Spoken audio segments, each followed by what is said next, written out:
আশা করি আল্লাহর অশেষ রহমতে খুব ভালো আছেন। আমিও আলহামদুলিল্লাহ ভালো আছি। তো আজকের রেসিপি ইফতার স্পেশাল ভেজ পোলাও বা ভেজিটেবল পোলাও। তো এই ভেজিটেবল পোলাও বানানোর জন্য এই যে এখানে আমি বাসমতি রাইস নিয়ে নিছি, এই যে এই কাপে 2 কাপ। তো এখন আমি চালটাকে ধুয়ে একটু ভিজায় রেখে রান্নাটা শুরু করব। এর জন্য একটা ফ্রাই প্যান বসাই দিছি। আমি এখানে দিব 2 চামচ সয়াবিন তেল বা রান্নার তেল, আর দিব 1 চামচ ঘি দিয়ে এখন একটু ঘিটা গরম করে নিব।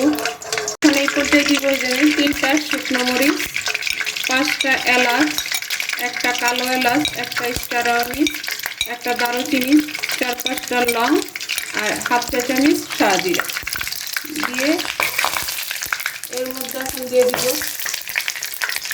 2টা তেজপাতা, বড় সাইজের একটা পেঁয়াজ কুচি। এখন এটাকে একটু ভাজবো। আজকের এই সবজি পোলাওটা দেখতে যেমন লোভনীয়, খাইতেও তেমনি টেস্টি হয়। আর আমরা ইফতারে তো ভাজা পোড়া খাই, যদি এরকম একটা রেসিপি থাকে তাহলে কিন্তু ভালোই লাগে। তো প্লিজ আজকের এই রেসিপিটা যদি আপনাদের একটুও ভালো লাগে তাহলে আমার চ্যানেলটাকে সাবস্ক্রাইব করবেন, লাইক করবেন, শেয়ার করবেন এবং কমেন্টস করবেন প্লিজ আমার ভাই বোনেরা। এখন আমি পেঁয়াজটাকে একটু লাল করে ভাজবো। এই পর্যায়ে দিব আমি 1 চামচ আদা রসুন পেস্ট, আর দিয়ে দিব এখন দিব আমি সবজিগুলো। সবজির মধ্যে এখানে মিডিয়াম সাইজের 4টা আলু এইভাবে কেটে নিছি, আর 3 রকমের ক্যাপসিকাম নিছি, একটা ক্যাপসিকামের হাফ, এখানে হলুদটা, লালটা একটা ক্যাপসিকামের হাফ, অরেঞ্জটাও একটা ক্যাপসিকামের হাফ, আর একটা গাজর, আর 1 কাপ মটরশুঁটি। এটা এখন ভেজে নিব। প্রথমে মটরশুঁটিটা করে দিব।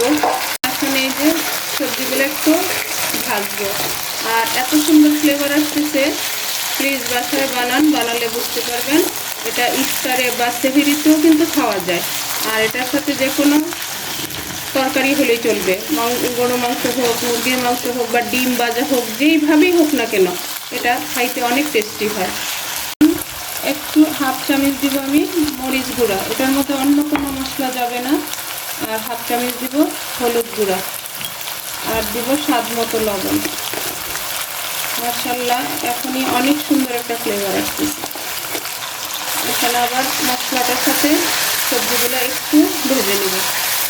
এই পর্যায়ে এই যে চালটা ধুয়ে ভিজিয়ে রাখছি এটা দিয়ে দিব।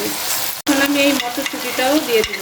যদি মটরশুঁটিটা আগে দিতাম তাহলে এটা তো একদম তাজা মটরশুঁটি, ফ্রেশ, তো এটা গলে যাবে। এর কারণে আমি পরে দিলাম। ফ্রোজেনটা হলে চলে, কিন্তু এটা আমার ফ্রেশ মটরশুঁটি। এখন চালটাকে একটু ভাজবো। দেখেন আমি চালটাকে ভেজে নিলাম সব কিছুর সাথে। আর এই ভেজ পোলাওটা কিন্তু শরীরের জন্য অনেক উপকার, এই যে, কারণ এখানে অনেক ভেজিটেবল দেওয়া আছে, তো এর মধ্যে খাওয়াটা তো অনেকই উপকারে আসবে। এখন আমি দিয়ে দিব পানিটা। আর পানির মেজারমেন্ট তো আমরা সবাই জানি, তারপরে বলে দিলাম। 1 কাপ চালে 2 কাপ পানি, তো এখানে আমি 4 কাপ পানি দিছি। আর সবজি দেওয়াতে আমি 4 কাপ দিছি। যদি সবজিটা না থাকতো, শুধু পোলাওটা রান্না হতো, তাহলে আমি 3.5 কাপ দিতাম। এখন আমি এটাকে ঢাকনা দিয়ে বলক আসা পর্যন্ত অপেক্ষা করব। চলে আসছে, মাশাআল্লাহ মাশাআল্লাহ, অনেক সুন্দর একটা ফ্লেভারও চলে আসছে।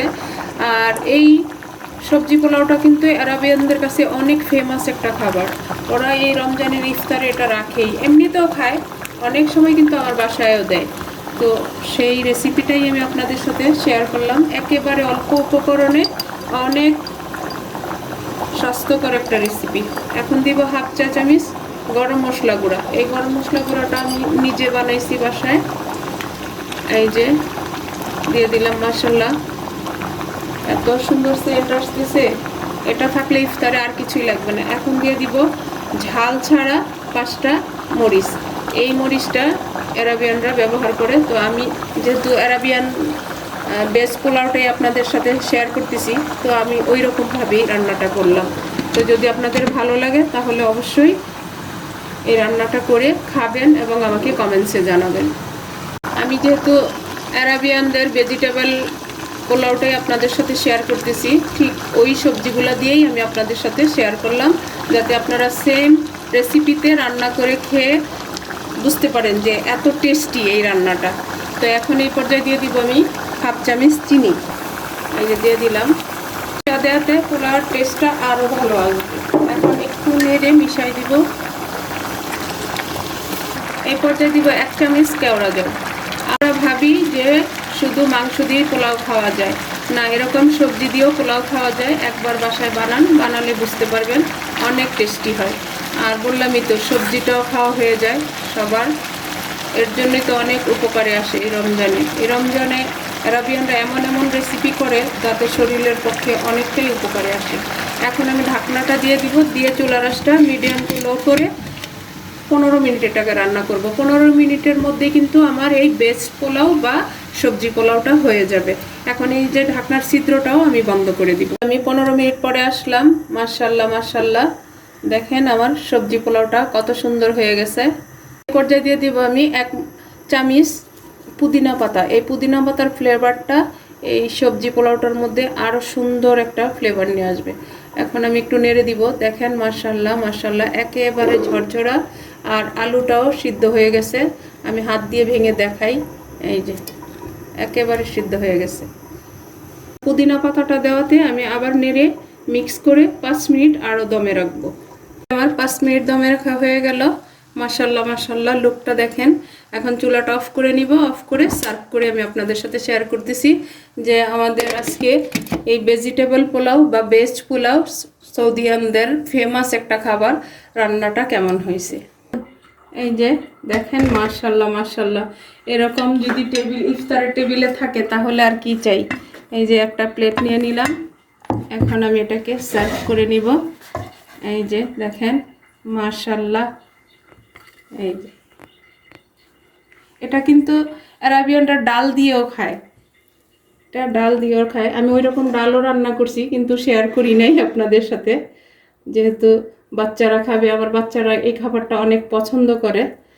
এমনিতে কিন্তু ওরা সবজি খায় না, কিন্তু এই রকমের যদি রান্না হয় তাহলে ঠিকই আবার খাবে। এই যে দেখেন মাশাআল্লাহ মাশাআল্লাহ, আমি আমার ভেজ পোলাও বা ভেজিটেবল পোলাওটা সার্ভ করে নিলাম। আজকে তো আমার টেবিলটা একেবারে সেজে যাবে এই সৌন্দর্যের কারণে। দেখেন মাশাআল্লাহ, দেখতেও কিন্তু অপূর্ব সুন্দর, তাই না? খাইতেও মাশাআল্লাহ অনেক টেস্টি হয়। তো যাই হোক, আজকে আমার এই আরাবিয়ানদের ফেমাস একটা ভেজিটেবল পোলাও বা ভেজ পোলাও আপনাদের সাথে শেয়ার করলাম। যদি আপনাদের একটু ভালো লাগে অবশ্যই আমাকে কমেন্টসে জানাবেন। তো আজকে আমার এই রেসিপিটা রান্না করা শেষ হয়ে গেল। আমি আপনাদের কাছ থেকে বিদায় নিব। আবার নতুন কোনো রেসিপি নিয়ে আসব। আল্লাহ হাফেজ।